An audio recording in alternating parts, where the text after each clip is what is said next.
İsrail-İran savaşı dolayısıyla bir süreliğine ilginin azaldığı Suriye son dönemdeki sıcak gelişmelerle yeniden esas gündem olmaya başladı.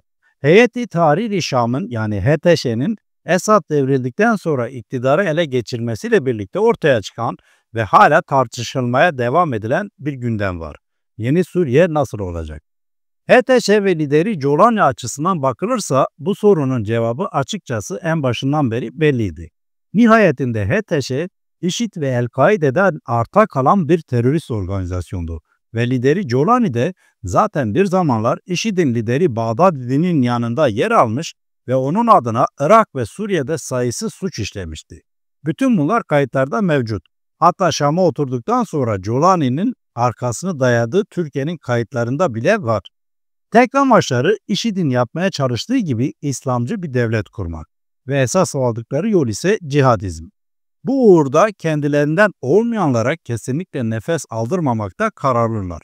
Bunu hem 10 yıl kadar kontrol ettikleri İdlib'de yaptılar hem de Şam'ı ele geçirdikleri 8 aydan beri yapıyorlar ve yapmaya devam ediyorlar. Kısacası Jolani ve cihadist örgütünün yeni Suriye ile ilgili ne yapmaya çalıştığı belli. Ama bir devleti yönetme iddiasında olunca Jolani'nin daha önce mensubu olduğu IŞİD-Nusra gibi cihadist örgütlerin hal ve hareketlerinden birazcık da olsa uzaklaşması gerekiyordu. En azından takviye diye bir şey var. Ve bunun ne olduğunu ise en iyi Jolani'nin arkasını dayadığı Türkiye'deki AKP iktidarı ve başındaki Erdoğan biliyor. Gömlek değiştirme uzmanı Erdoğan sayesinde olacak ki Jolani de kravat taktı, sakal kısalttı, ılımlı tavırlar sergilemeye başladı. Bir yandan kuşkusuz sahada gerçekte olan cihadist terördü ve bu terör tüm hızıyla devam ediyordu, hala da devam ediyor. Manipülasyon önemliydi ve ılımlılık işi Türkiye ve bazı Arap ülkeleri üzerinden dünyaya pazarlandı. Zor olmadı da aslında. Kısa sürede Jolani'nin elini sıkmaya, onu davet etmeye hazır epey lider ve ülke de ortaya çıktı. En son ise Jolani, Suudi Arabistan, Katar ve Arap Emirlikleri'nin isteğiyle ve tabii ki Türkiye'nin yoğun ricasıyla Trump'la da el sıkıştı. Ardından Trump, ABD'nin terör listesinde bulunan Jolani'ye bir şans vermekten söz etti. Öyle de yaptı. Listeyi iptal etti, Suriye'ye yönelik ambargoyu kaldırdı, Jolani'nin halinden anlayan bir de elçi yolladı. Lübnan kökenli Tom Barak.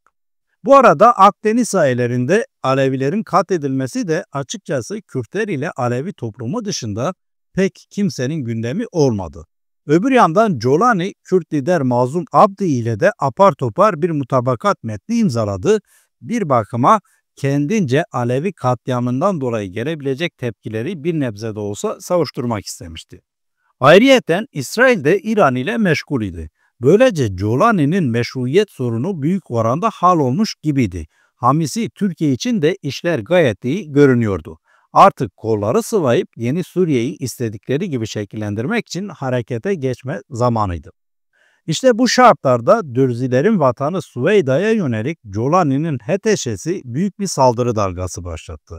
Jolani'nin cihadistleri Süveyda'da katliam yapmaya başlayınca devreye İsrail girdi. Şam'ı vurdu, Jolani'nin genelkurmay binası dahil kritik yerleri yerle bir etti.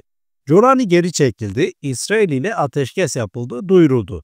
Ama Jolani arkasını dayadığı Türkiye'nin aklıyla yeni bir saldırı dalgası daha başlattı. Jolani katliamdan dolayı gelen tepkiler üzerine ve en çok da İsrail'den çekindiği için cihadistlerini bu kez Arap aşiretleri adıyla sahaya sürdü. Güya Jolani'ye bağlı resmi birimler değildi, çöldeki Bedevi Arap aşiretleri İsrail'e ve Suriye'den ayrılmak isteyen İsrail'in himayesindeki Dürzilere duydukları öfkeden dolayı saldırı başlatmışlardı. Ama işin esası gayet açıktı. Ortada Arap aşiretleri falan yoktu.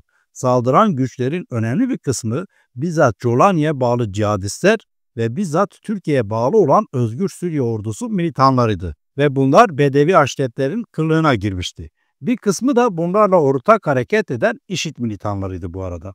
Elbette bazı Arap aşiretleri de işin içindeydi ki bu işin rengini değiştirmiyor. Zira bu aşiretler zaten öteden beri IŞİD'in zemin bulabildiği yapılardı. Mesela IŞİD Musul'u ve Rakka'yı ele geçirmeden önce zaten bu aşiretler içinde örgütlenmişti ve esas önemli yerel gücünü ve kaynağını bunlardan almıştı. Daha sonra yabancı militanlarla daha da güçlenmişti. Süveyda'da ortaya çıkan görüntü de bunu bir kez daha teyit etti ve aynı şekilde sözüm ona ılımlı olmaya karar vermiş Giuliani'nin IŞİD ile olan bağlarını da bir kez daha görmüş olduk. Nitekim binden fazla insanı öldüren, Süveyda'da kaz ve tavuk dahil her şeyi çalıp talan gerçekleştiren bu barbarlara Giuliani kahraman diye teşekkür de etti.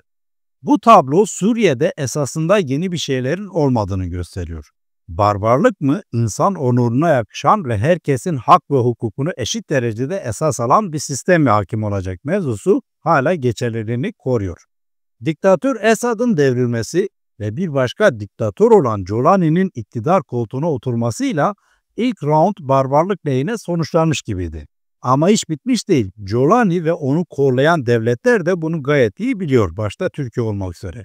Şimdi daha esaslı bakacak olursak, mevzunun Suriye'nin geleceğinin nasıl şekillenebileceğine dair daha kapsamlı bir savaşla ilgili olduğunu görebiliyoruz. Şöyle, Esad devrildikten ve IŞİD El-Kaide artı HTŞ lideri Giuliani iktidar koltuğuna oturduktan sonra Suriye'nin geleceği hakkında net iki hesap belirmeye başladı. Birinin mimarı Türkiye ve ortakları iken diğeri İsrail'e ait.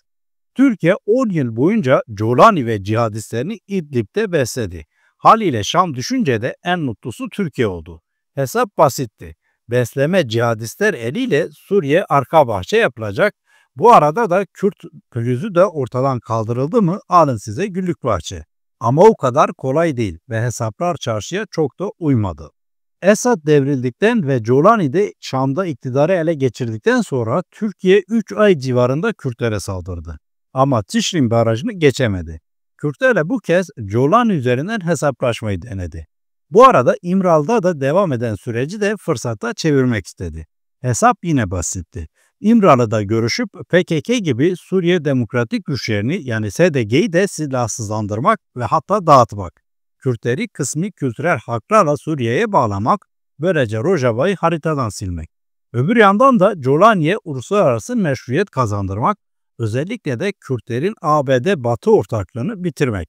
Bir de Katar başta olmak üzere Arap ülkelerini de Giuliani planına dahil etmek. Türkiye'nin son 6-7 aylık planı böyle. Buna göre Türkiye gibi tekçi, üniter yapı Suriye'de de olacak. Aslında sadece Esad'ın yerine Giuliani gelmiş olacaktı.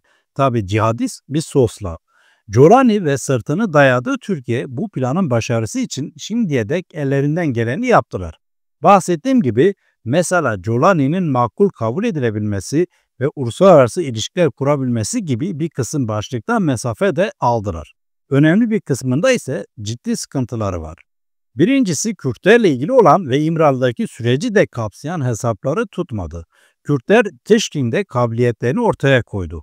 Öcalan ise kendisini lider kabul eden Rojava direnişçilerine destek veriyor. Bırakın Suriye Demokratik Güçlerinin yani SDG'nin feshedilmesini, aksine Öcalan daha güçlü bir SDG istiyor. Rojava yönetimi ve Öcalan, federasyon veya benzer bir ademi merkeziyetçi yönetim konusunda da netler ve ısrarcılar. Elbette bunun için başta Türkiye olmak üzere ilgili muhataplarla müzakere de ediyorlar. Burada eli boş dönen Türkiye ise esasında Trump'ın gelmesiyle bütün umudunu ona bağladı. Araplar vasıtasıyla Giuliani'yi Trump'la buluşturdular. Ardından ambargo da kalktı.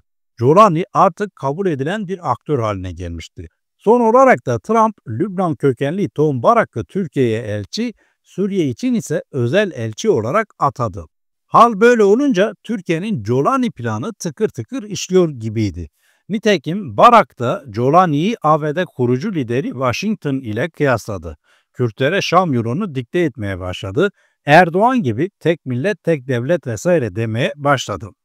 Kim yalandan ölmüş ki? Yeter ki yeşil dolarlar cebe insin. Alan memnun, veren daha da memnundu. Türkiye ve Giuliani'si Barak'la o kadar uçtular ki planlarını tamamen hayata geçirmek için hiç zaman kaybetmek istemediler. Alevlerden sonra Dürzileri yola getirmenin zamanıydı onlara göre. Sonra sıra Kürtlere gelecekti. Bu arada İmralı'daki süreç de zaman kazanma hesabına heba edilecekti. Ama öyle olmuyor. Giuliani görünen o ki Barak'la fazla uçmuş ve Suriye'de esas muhataplarını unutmuştu ve de ABD siyasetinin Barak'tan ibaret olmadığını. Mesela daha bir süre önce ABD'nin SDG için ayırdığı bütçenin çölde başlatılan ortak operasyon vesairenin ne anlama geldiğini anlamadı. Daha doğrusu Jolani anlamak istememiş gibi görünüyor.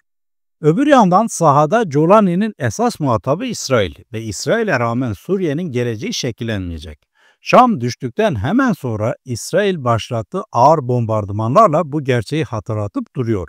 Jolani İsrail'e karşı çıkamazdı. Türkiye'de öyle.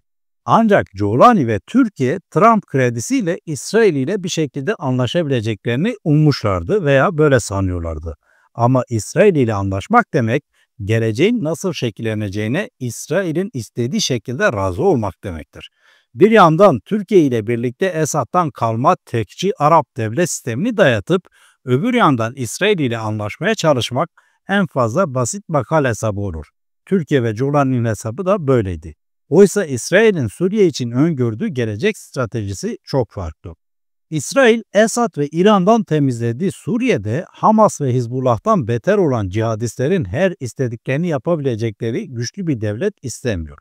Bu Jolani'nin kravatından çok çok fazlası demektir.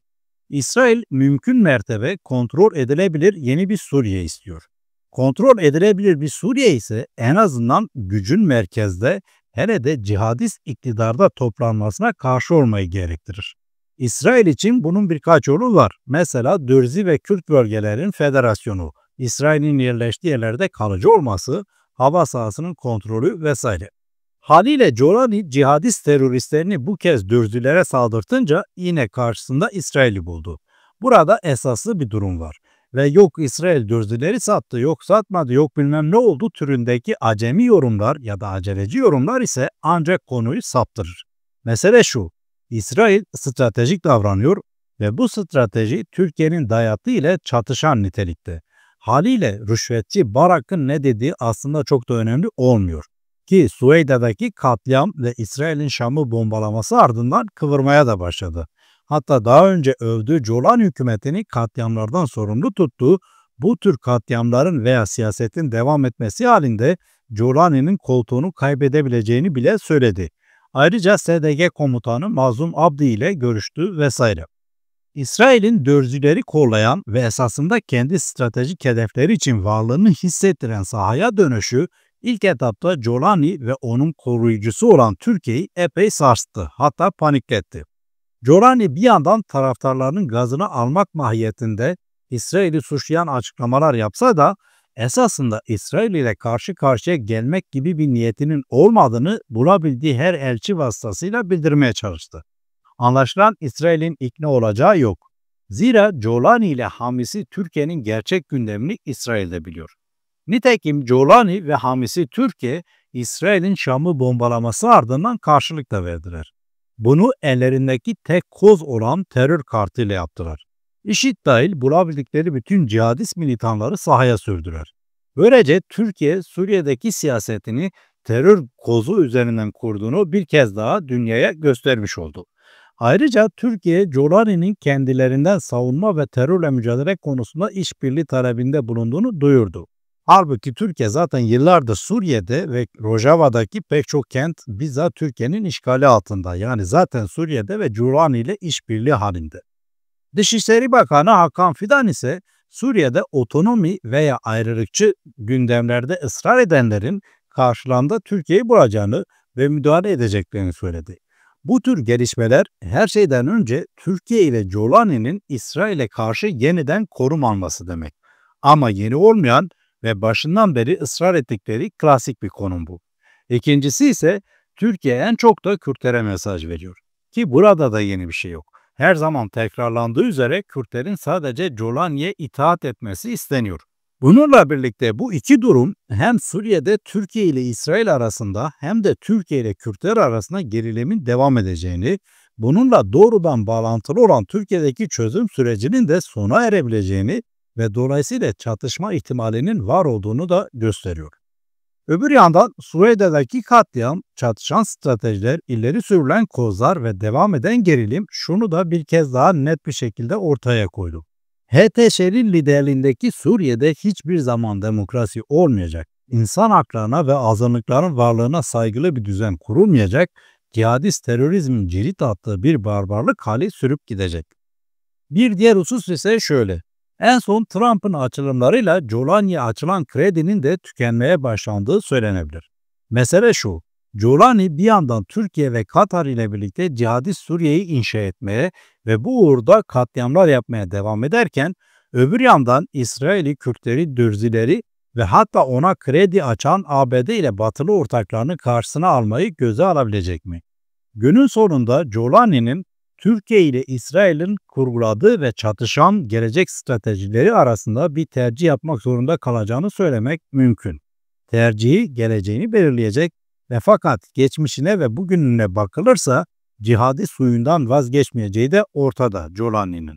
Yani gelecek Jolani için çok daha sıkıntılı görünüyor. Peki bütün bu olup bitenler karşısında ABD'nin tutumu ne olacak? Açıkçası net bir yanıt vermek zor. Trump bir süre önce Jolani'ye bir şans verirken öbür yandan farklı hesaplar dolayısıyla karşı karşıya gelmiş olan iki müttefiğini yani Türkiye ile İsrail'i ortak bir çözümde buluşturabileceğini de düşünmüştü. Bu durumda makul adam ilan edilen Jolani hem Türkiye'nin yanında durmaya devam edebilecekti hem de İsrail ile anlaşabilecekti.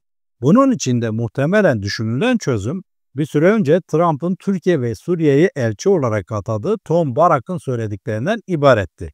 Yani Suriye'de tek devlet, tek millet, tek ordu. Tom Barak bu siyasetini Mazlum Abdi ve Jolani ile Şam'da yaptığı görüşmede dayatmıştı ve fakat Kürtlerin restiyle karşılaştı. Böylece bu siyaset ilkin Kürtlerin restiyle burada başarısız oldu. Ardından Barak'ın bu çıkışından cesaret alan Jolani ve Türkiye'nin Süveyda'da katliam yapmasıyla epey çökmüş durumda. Özellikle de İsrail'in bizzat Barak'ın ifade ettiği siyasete karşı sahaya bombardımanla inmesiyle. Daha sonra Barak bir kez daha Mazlum Abdi ile görüştü, İsrail'in neyi amaçladığını duyurdu ve muhtemelen yeni bir siyaset kurgulamaları gerektiği ortaya çıktı. Daha da önemlisi Barak'ın, Mazlum Abdi'nin, Fransa Cumhurbaşkanı Macron'un ve HTŞ'li yetkililerin katılacağı önemli bir toplantının Paris'te planlandığı aktarılıyor. Buradan önemli sonuçların ortaya çıkması da bekleniyor. Bu tür gelişmelerden hareketle ABD'nin tutumu nasıl netleşebilir? Açıkçası yanıt şimdilik belirsiz. Türkiye ve Jolani'si Tom Barak'ın ifade ettiği tek devlet, tek millet, tek ordu görüşünü dayatmaya devam edecekler. Ama buna karşı şimdi daha güçlü bir cephe var. İsrail bizzat sahada, Kürtlerin ise eli biraz daha güçlü. Bu durumda ABD'nin nasıl bir revizyona gideceğini söylemek zor ama en azından şu husus biraz daha netleşmiş gibi. Barak'ın tekçi siyaseti katliam ve yeni bir şiddet dalgasıyla üstelik IŞİD'i yeniden sahneye çağırarak çökmüş durumda. Ve son bir husus, Türkiye'nin Jolani ile kurguladığı senaryo şimdiye kadar Alevilere ve Dürzilere katliam olarak döndü. Kürtlerin de benzer bir durumu yaşaması elbette olası. Zaten Jolani Şam'da iktidarı ele geçirdikten sonraki en az 3 ay boyunca Türkiye'de Rojava'yı düşürmek için elinden geleni yapmıştı. Ve nihayetinden bu amacından vazgeçmiş değil, her ne kadar Tişrin'i düşüremediyse de. Buna karşın Kürtlerin kolay lokma olmadığını söylemek lazım. Bunu en iyi Türkiye biliyor. 3 ayın ardından Tişrin Barajı'ndan dönmek zorunda kalması bunun bir örneği. Kürtlerin sadece askeri ve organizasyonel yetenekleri güçlü değil, aynı zamanda güçlü ittifakları da var. Mazlum Abdi ve Rojava yönetimi hiç olmadığı kadar diplomatik çabalarını da artırmış durumda. Ayrıca Dürzi katliamıyla birlikte gerçek yüzü ortaya çıkan HTŞ ve Jolani'ye karşı Kürtlerin eli biraz daha güçlü. Dikkat çekilmesi gereken bir nokta da şu: İsrail'in Suriye'deki hesabı Kürtlerin de Dürzilerin de işine yarıyor. Mevcut durumda Kürtler ile İsrail ortak hareket etmiyor. En azından bunu gösteren herhangi bir veri yok. Sadece örtüşen hesaplar var. Ve mesela Türkiye ile HTŞ'nin kendilerine yani Kürtlere yönelik olası saldırısı karşısında bir ortaklık söz konusu olursa, yani Kürtlerle İsrail arasında bir ortaklık söz konusu olursa bu da şaşırtıcı olmayacaktır veya neden olmasın. Ama halihazırda hem İmralı'da devam eden süreç hem de Şam ile Rojava yönetimi arasında devam eden görüşmeler vasıtasıyla Kürtler Türkiye ve Jolani'ye çözüm elini uzatmış durumda. Dolayısıyla tercih yapması gereken bu durumda Kürtler değil, Jolani ve hamisi Türkiye ve bu oldukça zor bir süreç demek.